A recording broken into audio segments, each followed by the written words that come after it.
tonight on DC Spotlight, we have an amazing person in the hot seat. Her name is DJ Bjoo, otherwise known as Barbara Jew. Her stories are so exciting and so fun. So get ready for about an hour and a half worth of DC drum and bass history, guys. It's going to be a lot of fun. Keep it locked. I'm Barbara Jew. My DJ name is DJ Bjoo, which is just a nickname based on my name, which is a funny one because a lot of people have a hard time pronouncing that. It's not intuitive. I've definitely gotten DJ Boo, DJ Bjoo, you name it. But it's Bjoo, kind of like, it almost sounds like a kiss in Portuguese, Beijo, and jewel in French, bijou. You know what I mean? I like that. Yeah. So I'm actually from Brazil. I'm Korean, but I was born and raised in Brazil, which is part of why I like my DJ name to kind of play on that pun. Anyway. When did you start getting into music and, DJ in particular? Right. It's a good question. So when did I start? My first job, I was 15, and then I got a job at a little CD shop in the mall. I think it was called Sam's Goody. I don't know if you remember that. Oh, yeah. And so the only job they gave me at 15 was to greet people at the door, and so I would greet them. But then I would get to look through all the CDs and buy CDs. And then I found one CD that looked super cool, and it was not drum and bass. It was Plastic Man. I don't know if you know Plastic Man. Yeah. Richie Houghton from Detroit. And it was all the little acid tabs. And I thought it was so cool. And I thought, oh my God, this is going to sound awesome. And I even pictured what it would sound like in my head. So I got the CD. And then my sister came to pick me up from the mall. I put it in the CD player. And it was the wrong CD. Even the CD face was wrong. I'm like, wait, what happened? Why isn't the actual CD in here? It was so odd. Anyway, so I kind of had started being interested in electronic music at the time. But really my earliest influences, I kind of discovered music in my early teens, my tweens, I guess you could say. The classic, what do you call that, grunge stuff, like Nirvana, big fan of that. And then I discovered Sonic Youth, who is like noise rock, really love them. In fact, I went to one of their concerts they did at Buzz when I was about 14. So that was the first time I went there. It was in the mosh pit, and it was my first exposure to that kind of world. I remember my parents were super pissed when they dropped us off and they picked us up from the place because it was in Southeast DC, which is it was kind of shady at the time. Mm-hmm. And so that was my first kind of foray into that world a little bit. And then my sister, who was 4 years above me, she ended up going to college right when I was about to enter high school, and she went to GW. And so she really got into the rave scene, my sister Portia. And she totally fell in love with drum and bass. And she was living with us in the beginning for like a year or two in college, I think. I can't remember when. But I just remember we had this kind of Jack and Jill bathroom. It's like a bathroom that connects two bedrooms. And I'll be in my bedroom, and then I will hear this music playing. She would always play this cool electronic music. And then one day she played this one track, and I thought, what is this? This sounds amazing. And I walk in the bathroom, and I'm like, what are you playing? And she goes, oh, it's Groove Rider. And I was like, Groove Rider? I was like, this is awesome. And I loved it. And I was like, oh, wow, what is this music? And she's like, oh, it's jungle, drum and bass. And then she told me all about it. She was going to all the raves at the time, which, I was too young to go to at the time. And so that was when I fell in love with drum and bass through my sister. She was like the big influence in that way. But before that, I had actually, when I was like 14, we would hang around in Georgetown, and I had actually gone into Yoshitoshi a few times before my sister even went there, I think. And I probably ran into, Peter and our friend Chris Jones and all the boys in there without even knowing. But I would go in there and, I was a little teen, super like intimidated. But then I would see all those cool party flyers at the entrance, and I would collect them. And then I would like glue them all on my wall in my closet just because it looked so cool. But I never actually went to any of those raves. I just thought it was, I was just an aspirational, maybe potential future raver, I guess you could say.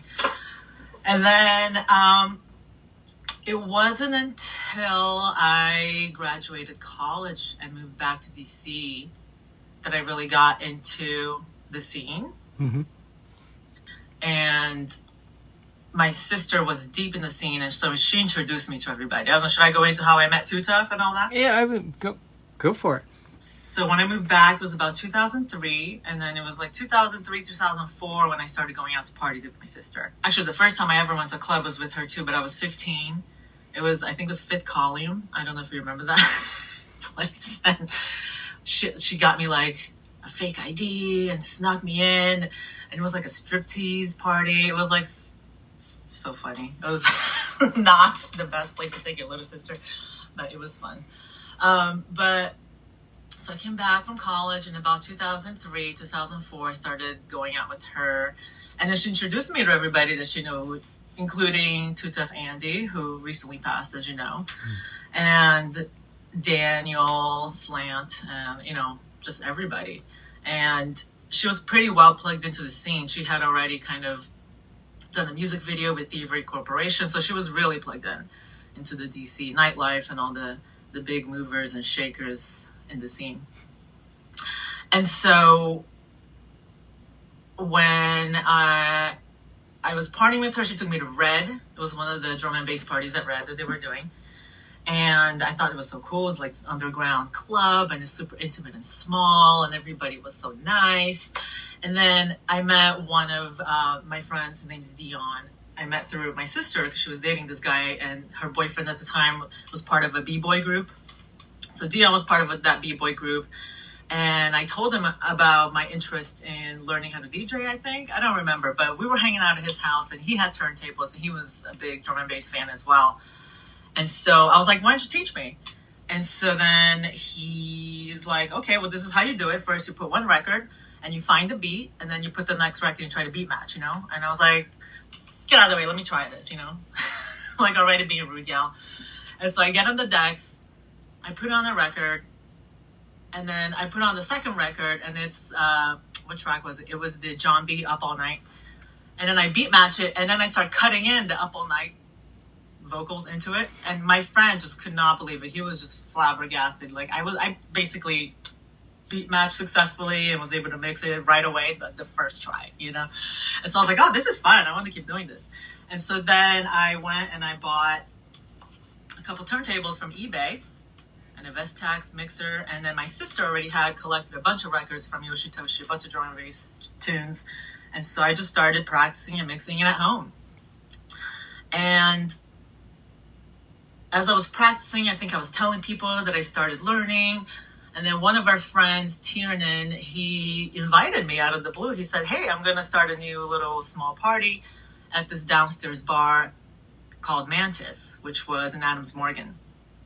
He's like, do you want to play, open up? I'll give you an opportunity to play. And I was like, oh, that's awesome. So he gave me my first opportunity to play out. And then I think I had somehow told Andy at the time, I was like, hey, I'm going to play my first DJ gig, you should come out and see. And so he came out. So him and Peter both came out to see me. And I guess I did pretty good, because after that, Andy invited me to come play at one of their parties at Red. Oh, wow. Pretty soon after. And I was like, oh my God, this is awesome. And so I go to Red, and we have this party, and I'm opening and playing the songs. And, it was all my sister's records, and it was good records. There's a lot of like Marcus Alex, and there was like, what was that track I played? Caliber, Spirit. Anyway, I was playing this one track. It's called Red Light, I think, by ST Files and Caliber. And then our friend Chris Jones, who's also part of the Too Tough crew, but in the background, he like emerged from the shadow. And then my friend Anna introduced us. And then he told me later that he's like, when I saw you play at Red, I was like, who's this chick playing at our party? He didn't even know. But then he's like, oh, wait a minute, she's actually pretty good. And then I think even Daniel was surprised. I don't think he knew that Andy kind of like wrote me in. Andy just did stuff without asking permission, as he was, And so I was like, yeah, I guess I'm part of the crew now. Daniel was like, oh, okay, cool, And so then after that, I became part of the circuit. And we played a bunch of parties at Red for the Rude Boy Shuffle. It was a really fun time. It's funny, I remember seeing you in a lineup for the first time at a Rude Boy Shuffle party ages ago. Yeah. I moved into DC somewhere around 2002, and so I was like, okay, fair enough. Like it was like, as I've been doing this and documenting it, it's been fun to go back and look at flyers before I knew anyone, and be like, oh, we probably met one another before, but that's awesome. Yes, totally. Sweet. Well, what was one of you? I mean, obviously, you've just laid down some amazing moments already, but what was one of your those standout favorite moments that you had? I mean, there's definitely the DJ battle that was like the highlight. But before that, I wanted to mention too, so I was working at Dragonfly for a little bit, just waiting tables, and because it was fun for extra cash and just to hang out and meet people. And DJ Slant Daniel had a residency there. And the restaurant, it was like a lounge restaurant / club. And the downstairs had a DJ booth that was kind of high up in the corner of the room. And that's when I was learning to DJ. This was, I think, before I actually joined the group. And I knew Daniel at the time. And I would go up there to watch him play because I wanted to learn certain skills. I was like, oh, how does he do this and that?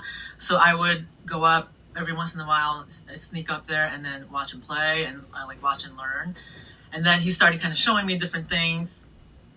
And it was really great because when eventually I did the DJ battle, he was super influential in mentoring me through the process. But anyway, the highlight for sure was the 2005 Buzz Nation Battle of the DJs. It was sponsored by Scion, the car company. And I didn't even know about it. One day, Andy called me. I think this was in the day when people still called each other. And he's like, hey, there's this DJ battle at Nation that's going to happen. I think you should play. You could represent Too Tough and all that. And I thought, oh, shit. That could be kind of cool. And I didn't really have any reasons to object. So I just said, sure, why not, And so once I said yes, then I was kind of in not a panic, but I was like, well, how am I going to play? Because I don't even have enough records. I had just kind of started DJing. I didn't have a collection of records that I could actually use for the battle.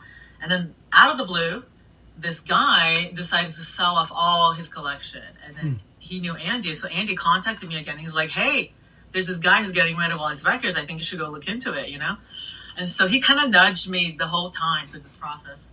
And so then I hit up the guy, and it was like this trove of records fell on my lap. And it was all these amazing classics that I probably would, not know about or not know how to find them at the time. Wow. So that was a total awesome blessing. It's like I said yes to the universe, and the universe just delivered. I don't know. I don't even believe in any of that, but that's how it felt. And one thing I should say is that I definitely am a feminist, and I never wanted to be perceived as a groupie. You know what I mean? I never wanted people to think I somehow got that spot because, I don't know, I kissed up to anybody or did anything to kind of get my way in that wasn't legitimate, Mm-hmm. And in fact, at the time, I didn't even know how big of a deal Too Tough was and how, I guess, exclusive it was, because when people found out I was in it, a lot of people were very surprised. And I've heard people comment oh my gosh, how'd you get in? It's so hard. And I didn't even know. I was so clueless. I was just there to have fun and play. And I guess Andy thought I passed the test, So I was really I don't want anyone to think that I didn't earn my keep or whatever. And so I was I'm never going to date a DJ. I don't want anyone to think that I am, date DJs to get where I am, blah, blah, blah. And so when I did this battle, I was in that mindset. I'm I got to prove myself, I want people to know that I can do this. And so I signed up for the battle. It was 2 rounds, and I think over 200 people applied or something. But when I submitted my demo, I put Too Tough on it, and the guy who was one of the kind of preliminary judges, he saw that. He's like, oh shit, it's Too Tough. And so, there was already some interest, I guess, at that point, because they had never heard of me before. And so then I passed the first round, and then I got into the final round. And that was very exciting and scary. And that's when I had to really sit down and pick my records and really think about how I wanted to make this set go. And at the time, Daniel he really helped me, like I said, mentor me through the process and think about, you know, what kind of approach I want to have to this. And his main motto was all killer, no filler. And so I kept repeating that, all killer, no filler, all killer, no filler. And so I picked all the records, and then, you know, I would mix them together and get his feedback. And so he would kind of like give me feedback on this and that. But it was great. But it was really, I picked the records and I mixed them, and then I would just kind of have him as like a sounding board. But it was really great. He was super, super helpful with that process. And then also just giving me little tricks, like how to come in when there's like a blind drop, you know, or you can come in on the second beat and things like that I wouldn't know unless you've had a lot of experience DJing and all that. Because as you know, drum and bass, it's pretty tricky. It's fast, and mixing it can be quite hard. And a lot of songs have a long silence, kind of. What do you call that middle part that's really silent? What do you call that? I always call it just the beginning of the drop. You know, it's like it's that build up to the drop, whatever that may be. Yes. But yeah. And so hold on, where was I? So you're in the battle, you're choosing tunes, you know, yeah. No killer, no, or all killer, no filler. All killer, no filler. So then the day of the battle comes, and then I'm getting ready. I'm getting my mindset ready, and I'm like, you know what? I don't even care if I win. I just want to have fun. And I just went with that mindset because I was like, if I have fun, then everybody will have fun. And that's really what it's about. Like, it doesn't matter if I win. As long as I'm having fun, then people are having fun. And so I go in there, and we have to pick out our slots. And he put all this little, I don't know how we picked it out, but anyway, we all gathered together, and I'm just like, open to the universe. I'm like, you know, whatever slot I get, I'll be happy with. And I picked out a slot. It turned out to be the best slot. It was like the best time in the night. It wasn't too early or too late, so that kind of worked in my favor too, I think.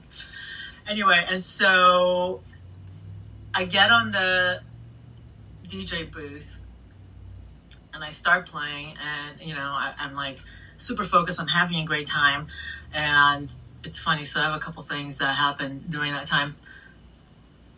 Okay, there's a difference between like male DJs and female DJs experiences. Like, if a cute chick comes into the booth and you're a dude, you're like, oh, cool, right?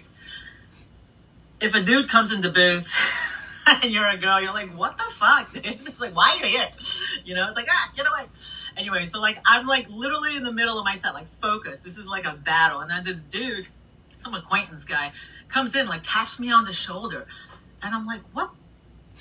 Are you serious, dude? I'm like in the middle of this thing and you're trying to like say hi to me? It's like, get the fuck out of here. Anyway, I didn't say that to him, but that's what I thought. So anyway, I get back into the focusing mode, you know?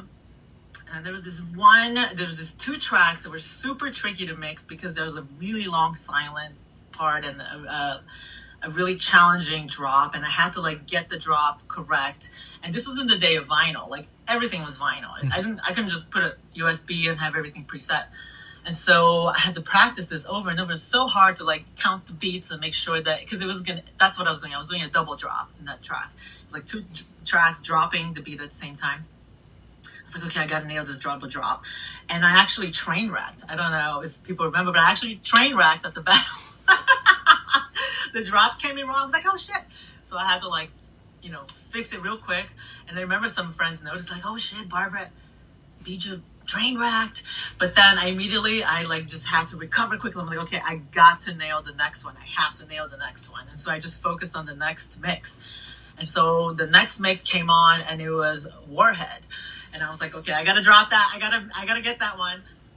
And then when I dropped that one, the crowd went crazy. Everybody started jumping. It was like awesome. I was like, oh my gosh, thank God I saved that, you know. It was so intense. And then after that, you know, I finished the set and I was like so elated. I was so happy. And at Nation in the entry floor, I don't know what you call that section where the battle was. It was like the front room. Mm-hmm. They have the cylindrical DJ booth that's really high. And so I'm coming down the cylindrical DJ booth after I'm done with my set. I'm so happy. I'm ready. I'm like all ready to bask in my glory, you know, say hi to everybody. I opened the door and a girlfriend of mine, who shall remain nameless, she grabs my hand. She's like, Barbara, come here. I got to show you something. I'm like, what? And so she drags me to the bathroom, you know, because she wanted to do some lines. And I'm just like, are you fucking kidding me? And so she drives me in the bathroom, pulls me into a stall. I'm like, what the heck? I don't want to do this. You know, I hate that stuff. And first of all, why are we in here? And I wanted to say hi to everybody after my big, performance. And so she's like, come on, Barbara, come here. And so we dragged me to the bathroom. We're in the stall. And then I'm trying to get out. And I look through the crack of the stall. And then my little sister is in the bathroom in the mirror. Reapplying her makeup. I'm like, oh God, great. So now I'm going to be stuck in here for 5-10 minutes until my sister's gone, because I don't want them to see me thinking that I'm doing the stuff. And I'm like, oh my God. So then finally she leaves, and then I can get out of the stall and I get onto the bathroom. And by the time, I kind of lost the moment. Like, everyone's moved on. And I was like, what the fuck? But anyway, didn't matter, because in the end, I ended up winning the thing, and I couldn't believe it.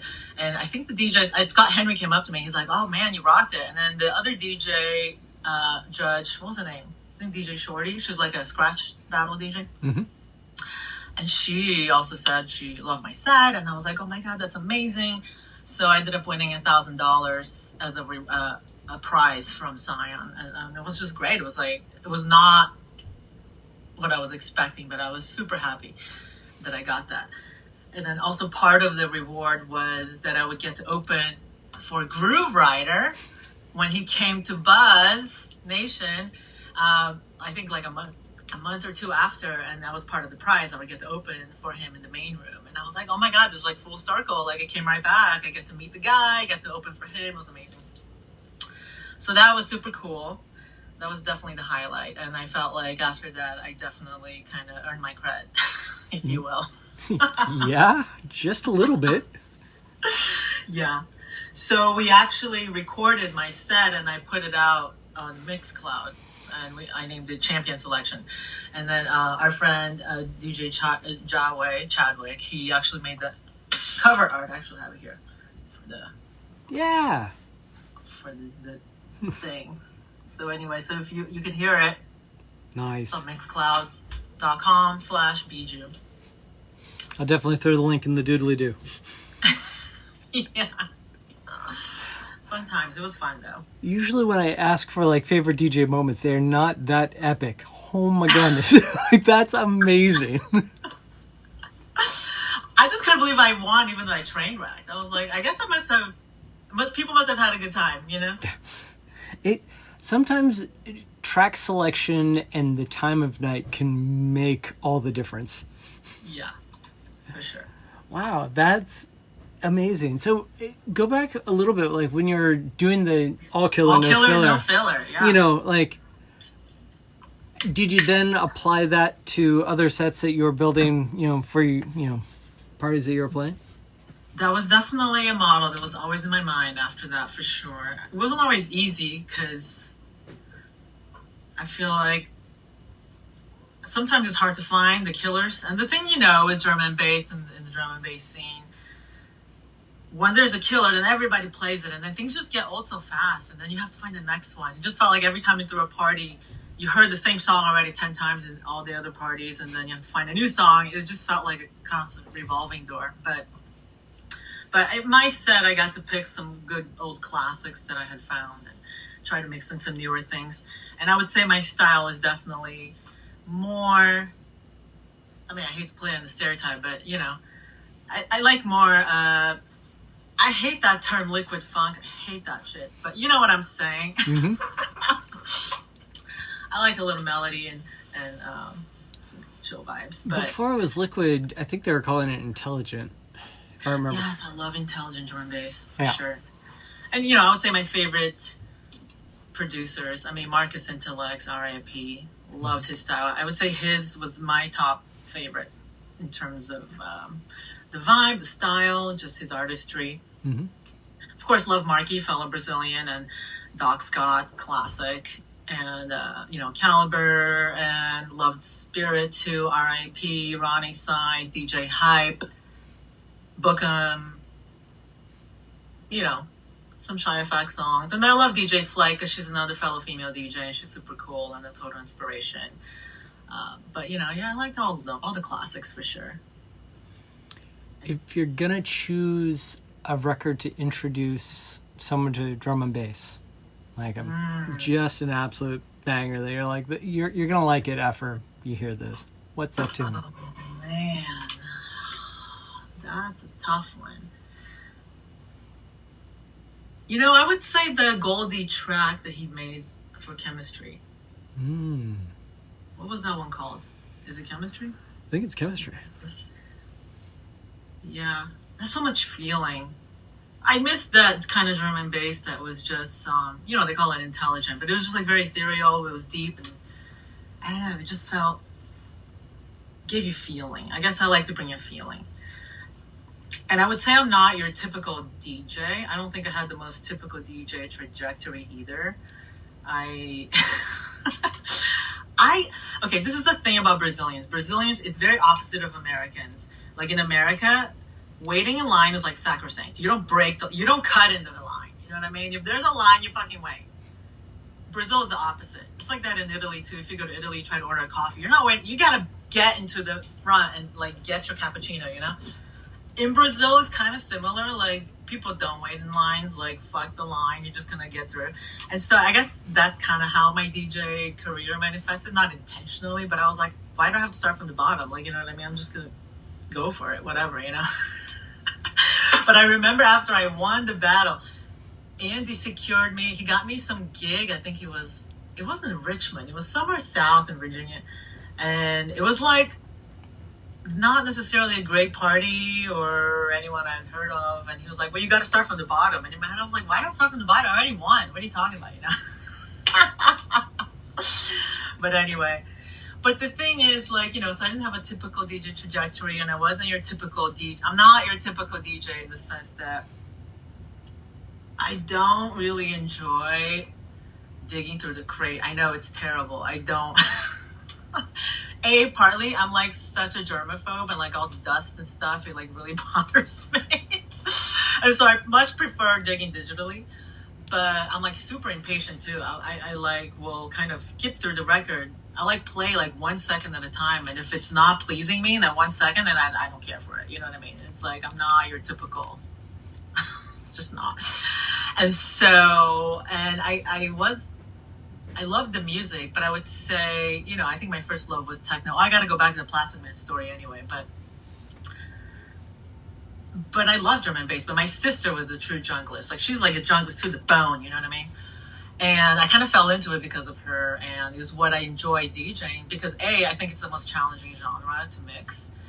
And not that I'm that great at mixing it per se, but I loved the technical aspect of mixing songs. Like, I think for me, what I love about DJing is it's kind of like, I liken it to cooking. You kind of bring these ingredients together, the different songs, and you create like a vibe, you know?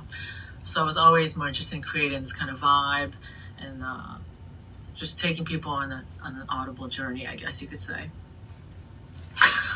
That's awesome. Here's a question, because of when you got in was also around the time that CDJs were making their rise, and then onto MP3s, which is probably why the person you bought all the records from was selling, because comically at the same time that happened, I was buying and selling turntables to get at the record collection.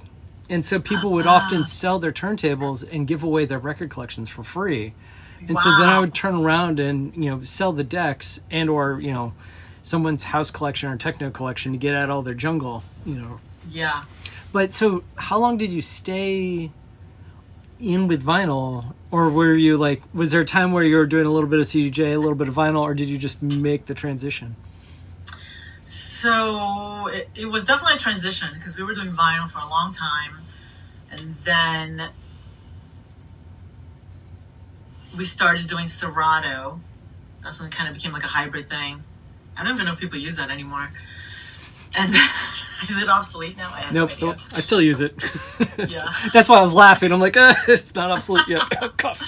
Well, I haven't DJed in so long. And then we started doing CDJ here and there, you know, which was very intuitive, very analogous to vinyl. But yeah, I think I was doing vinyl to almost the very end. I think at the very end, my last DJ gig before I moved to San Francisco was 2014 at Flash, and I was opening for Bookham. That was CDJ. Yeah, I think at the time that's when you could just bring a USB and just DJ. So that was kind of cool. But I was kind of glad that I had learned it the original way. I don't know, something about it. I think I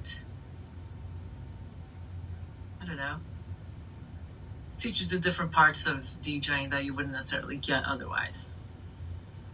For sure. Agreed. When you made the move to California in 2014, was that just the end of the career, the end of DJing, or is there still a room set up over in a corner next to it, Yeah, so I went on a road trip in 2010 with a girlfriend, and then we ended up in San Francisco. I fell in love with it, and I thought, oh my God, I want to live here someday, but only if I have a job lined up. And then my company in DC got bought by a company in SF, and I kind of got my window to go. And by the time I moved, I was basically had just turned 34, and I mean, this is going to sound terrible. I hate to say it because it's not a judgment against like anyone partying at, older age or whatever. But I guess I was just vain and I didn't want to be the old lady at the club. I know it sounds terrible. There's nothing wrong with that. But for me, I just felt like, I don't know, I guess a part of me wanted to, I apologize if I offend anybody. I don't mean in any judgmental way at all. It's just for me, I think I was ready to settle down perhaps. I don't know. I think a part of me wanted to maybe have a family someday and things like that. But actually also the DJing part, actually the main driver actually when I think about it, was that I just felt like being a female DJ is different. And I just felt like it would be very lonely, if I were to take this on like for real and like try to really make it in a more international sense even. And in fact, I got to go DJ in Uruguay and Argentina once with a girlfriend from Spain. She was a VJ. She invited me to go with her. And so I remember I took my whole bag of vinyl and tracked it all around South America. And, I got to play down there. So I got a little taste of that. And yeah, it just felt like, I don't know, is this what I want to do? To be like a single lady just DJing on my own. And you kind of meet people in different cities, but, you don't really know them. And I feel like I said, when you're a guy, it's different. I think when you're a female, there's other elements that come into play. Like you don't necessarily, it's like I heard, I forget, some comedian was talking about, if you go backstage to some famous male artist or musician, it's full of chicks coming in, the bouncers let them in and out, doesn't matter. But like you go to Britney Spears backstage, like there's like 2 giant bouncers and no guy is ever going to dare to try to go through that. You know what I mean? But also as a female, it's like you don't necessarily get excited about random dudes trying to come up to you, If it was a bunch of girl fans, I'd be like, oh, cool, fine, but still. Anyway, there's something about it that just didn't feel like sustainable for me, I think, personally, as a woman. And what I was hoping to accomplish in my life. I just didn't see how I could do both of them together. Not that you can't. There's definitely people that can, but I think when I moved to SF, and it was also that when I moved, I right away ended up meeting a person who would become my husband. And, and then I got pregnant pretty soon after that. So that was the end of DJing for me. For sure, yeah. So then, here's a question. I would assume, but do your kids know that you DJ'd at one point in time? And, do they hear, mom's in a mood. She's playing the Marcus Intellect track at the moment. Better stand clear. Whatever that is. I mean, for me, it was with my parents. It was the Eagles. Like when I heard that tune, I was like, all right, yeah. I'll leave the house. Like mom's in a mood. Yeah, no, my daughter definitely knows that I DJ. She thinks it's super cool. I actually got on the decks a little bit at my wedding, but it was house music, so it wasn't my area of expertise. And she definitely has asked already for me to teach her how to DJ. But the things, I have my turntable here, but I don't have a setup ready. And it's funny because my husband was really excited when he met me and found out that I was a DJ. And I think he was probably upset that I decided to retire then. He's like, oh, cool, she's a DJ. But anyway, and so when I was pregnant, he kept pushing me to like record this mix. I had made a mix, so he had to start up, and I was DJing at his office one day, and it was a really good set, and we recorded it, but it happened, we were using Serato, and it was one of his coworkers, Serato, and just happened that the Serato records had a skip on it, and so every time the mixes would get messed up, and so I was like, okay, I got to re-record this whole thing, and I can put it out. And so I was like 9 months pregnant, and I was re-recording everything digitally. And right before I was able to finish it, I went into labor, so I never actually finished recording that mix. Maybe one day. But yeah, that was like a decade ago. Oh my gosh. It's crazy to think about that. I mean, now the controllers and everything else, it's so cheap.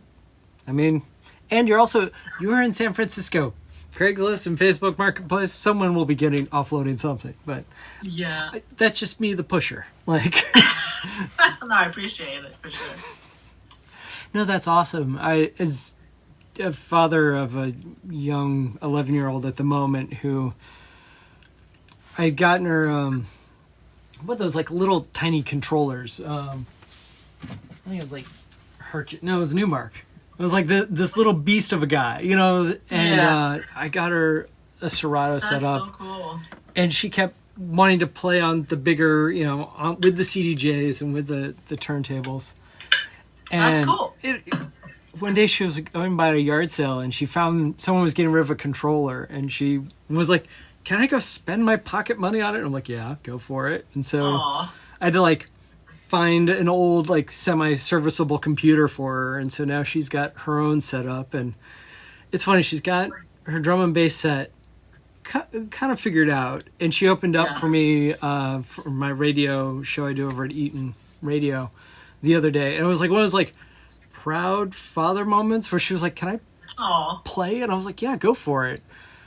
And I'm like setting things up and I realized that she hadn't train wrecked and she'd already moved through like 3 tracks. I'm like, oh, look at that. You've been practicing. That's sweet. Yeah. I guess I can teach my daughter someday. I just have to set it up and, you know, I only have vinyl. I don't have any of the new fancy stuff. Dude, vinyl's still the best, you know. Best way to do it. And so, you know, it's been a journey. It's funny because ever since I got pregnant and had my kid, you know, you, as a parent, like your life just changes and my mindset changes, priorities change. And so I really haven't really focused much on the music and what's been coming out lately. In fact, it'd be nice to kind of get back into that, but I've been so out of the loop with the whole DJ world. I was just about to ask, I was like, you know, so are you listening? You know, is there like someone that you follow and have been listening to? But you just answered that. Yeah, but it's funny because when I would occasionally play some drum and bass, my daughter would instantly love it, even when she was very little. And I have a video of her, she was about 3, and I dropped some DJ hype, and then she starts going crazy and dancing and doing fist bumps and whatever. And I'm like, she's got it, you know, it's in her blood too. That's awesome. But I wanted to go back to the Plastic Man story. Yeah. So eventually I did find the record. It was called Sheet 1. And I heard it and I was like, oh, that's exactly what I would imagine that music to sound like, you know? And I eventually went to Movement Festival in Detroit with Slant and one of our other friends. And then we saw him perform live, and it was like his 15 or 20 year anniversary. I don't know. It was some kind of big anniversary for how long he'd been doing Plastic Man. And it was super epic. It was amazing live show, electronic music live show I've seen. It was incredible. And so I was kind of a super fan of him too. And I always liked minimal techno. I thought it was really cool. So I thought Detroit was cool. So when I met my husband, he's from Detroit. One of the first things we bonded on was Plastic Man, because my little sister, Patricia, she gifted me the Plastic Man anniversary set. It's like a big box that has all of his CDs. In fact, I might have it here. I'm not sure where it is right now. But, and so, you know, not a lot of people have that, only if you're like a super fan. And so I was telling my husband about it, John, and he's like, oh, you mean this? And he pulls it out on his iPhone. And he had the whole thing digital. And I was like, oh my God, that's amazing. And it turned out that his friend from college is good friends with Richie Houghton. And in our engagement party, we ended up going to a Richie Houghton show that he was doing in San Francisco. And John actually set it up so that Richie was there, and we got to meet him, and he knew all about our engagement. And he congratulated us, and he blessed our union. And I kind of told him, he was kind of like the thing that brought us together. He was so excited about that. And I was like, oh my God, how amazing. It's like a full circle, I got to meet the guy that I was always so curious about and loved his music. And he ended up kind of being part of our like engagement thing. It was pretty cool. You've got a lot of full circles. That's kind of amazing. I know. I know, right? It's pretty cool. Excellent. Yeah, and then also with the feminist thing too. So I proved myself, and then it was only after that Daniel and I started dating. Like we had been good friends for a while, and it was a while after I won the battle that we ended up dating for a while. Just to put it on the record, I earned my cred first. Here's a question. I think I found a photo from that night, and Andy might have sent it my way, but it was like, were you wearing like a green military-esque like kind of hat that night? Because if so, then I'll post it up when you're talking about that. What was I wearing? That might have been a different party. The Okay. DJ Battle, I was wearing a Puma track jacket. I might have a photo I can send. Yeah. Cool. Please do. It was a cream Puma jacket with like a red Puma thing on it. Sweet. Yeah. Awesome. Well, you've had such an insane history. It was short-lived, but it was intense, I think that's what makes it so even more epic. That it was like so short, but yet also so memorable. Yeah, it was quick and intense, and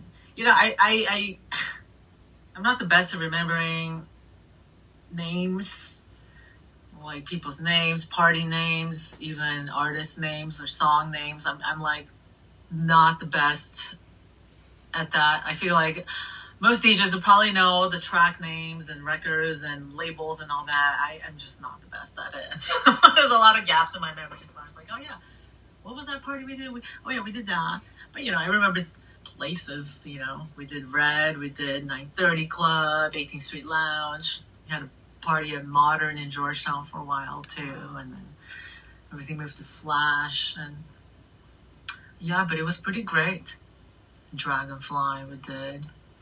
A lot of places are not there anymore, but they were epic places. Did you ever go to Red? I did. Oh yeah, you did. You said you saw me play it. I didn't make it to Tracks, but I made it to Red. I spent a lot of time in 5 actually. 5, that's right. Yeah. Yeah. And I kind of also was not your typical, like my trajectory was not typical. Like I kind of joined and entered the scene at the very tail end of the whole, raves were kind of not happening anymore, It was like early 2000s, so it was the very tail end of everything. So I always felt like I kind of joined in a little late, and I kind of missed the peak. Not that that's a bad thing. It's probably good that I wasn't deep in the peak, because that would have been probably too much for me. And I also feel like I'm not your typical DJ in the sense that, like, I actually I have a lot of sensitivity with sounds, loud sounds. So I have like the sensory sensitivity. And for me, that would always throw me off when I would play live, actually, because it was just too loud. And so it was hard for me to concentrate and focus on the music at times. And so I was always wearing earplugs in the clubs, And it was just another factor that I thought contributed to me not fully enjoying or thinking about DJing long term as like a real thing, because just the environment was a lot for me. It was like sensory, all the sounds, and then all the people. I think I just have a lot of anxiety too, I know I think I can come off as really standoffish and cold, not intentionally. I think I have a formidable RBF.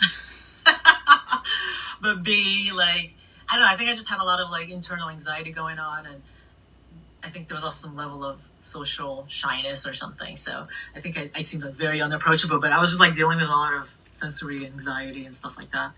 So that made it hard to kind of think of DJing as like a long-term thing for me as well.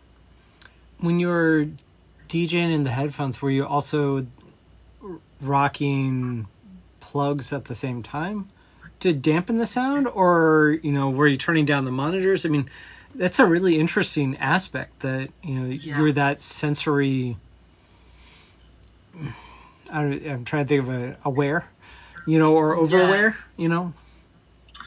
Yeah, I would definitely turn down the monitor, and there's been times when I would put in an earplug, at least in one of the years, so that I could isolate the sound better, because otherwise it's almost like having everything come at you once.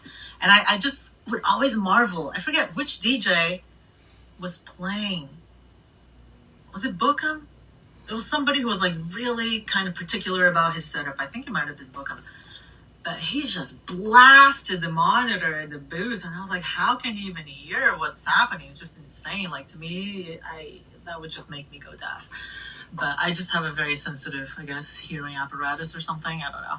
So yeah, that was definitely another hindrance. So I felt like a lot of times when I would play live, I would not be at my best because of those factors too. I would get nervous about, I'll get anxious about all the sensory stuff going on, and then I don't know, my head would get in the way. So I felt like my live performances weren't always that great. Not surprising that I train wrecked at the battle. But maybe I'm being too hard on myself. I don't know. I think if I prepare way in advance, it's easier. But then I would also make the mistake sometimes, like, oh, you're trying to like calm yourself down, and then I would like either smoke or have a drink, and that would make it worse, and affect the performance. And I'm like, oh my god, what do I do? So for me, people always ask me, oh, you're a DJ, that must have been so fun. But like for me, it felt like work. Like I was going to work, like I was going to like do a job, and so I had to like focus. And I think it's part of the reason why I always looked so serious when I was in the decks. I wasn't the kind of DJ to like smiling and like fist bumping or whatever. Like for me, I was like dealing with all these other things in my head that I was trying to control, I guess. Hence the seriousness of Bjoo. Apologies to anyone that felt like I was being rude or ignoring them. I was not intentionally. I just dealing with other stuff. So you've known that you're not grand with names, but is there anyone that you'd like to shout out from DC or beyond that might catch us along the way? I mean, everyone that I've mentioned, that's been a big part of my DJ career and the things that led me to have this amazing experience, for sure. Everyone in Too Tough, of course, and my family and so many friends. It was amazing that when I went to DJ Battle, Daniel and Andy were arguably the most influential people in that experience, and they never took credit for any of it. But it was kind of interesting to see how many people kind of came out of the woodwork and wanted some recognition for the part they had. They're like, oh, you won it because of me or whatever, And I was like, well, I don't know if I would say that, but yes, you were an influence in the journey, I guess you could say. But yeah, I had a lot of respect for Daniel and Andy, for sure, for their belief in me, for giving me a chance, for opening the door, guiding me and mentoring me. As you know, Andy was just such an influential friend, not only in the DJ space, but in the personal level. He taught me a lot about the world and history and politics. And we made a lot of great friends at the time that left a mark in my life, for sure. But, the thing about names is so funny. I actually once forgot one of my good friend's names right in front of her face. And so I sometimes give that disclaimer, like, please don't be offended if I forget your name. It's not personal. It's just like, it's not. I'm just terrible at it.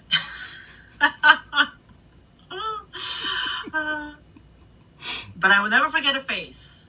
That's for sure. Awesome. Oh, cool. Thank you so much for spending the time and telling these stories. Well, thank you so much for giving me the chance to share. Yeah, no, I mean, that's half the fun of this project. I originally I started out as a photojournalist before I got into web design and graphic design.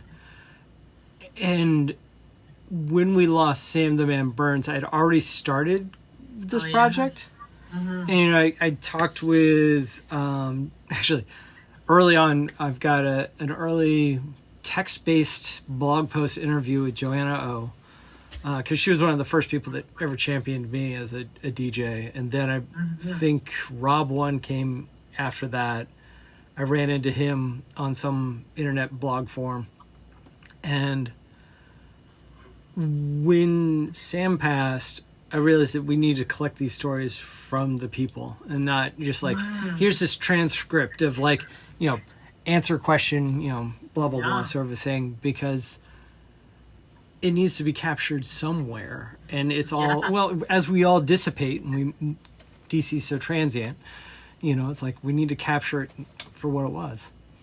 Yeah, I love that you're doing that. Thank you so much for doing that. You are truly the librarian, the archivist. That's great.